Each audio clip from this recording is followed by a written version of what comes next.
with my good friend Franky at Uncle Giuseppe's Marketplace, and Franky is gonna make something kind of incredible. What is this? Yeah, we're gonna put a whole bunch of stuff together and we're gonna make an open face peach pie. It's gorgeous. Let's do it. So first thing you want to do is get your pie shell ready, pre-cook it.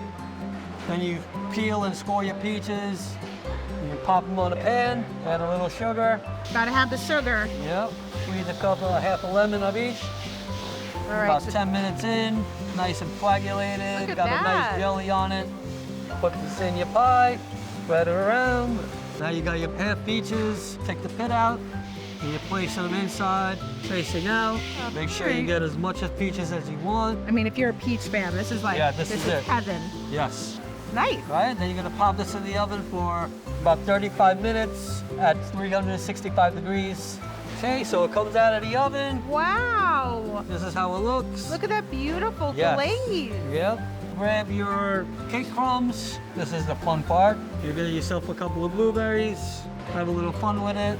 There it is, open face peach pie. And that could not be easier. Yep. So grab those peaches and try this recipe. It's on our website, news12.com. Franky, another beauty. Thank you. Thank you.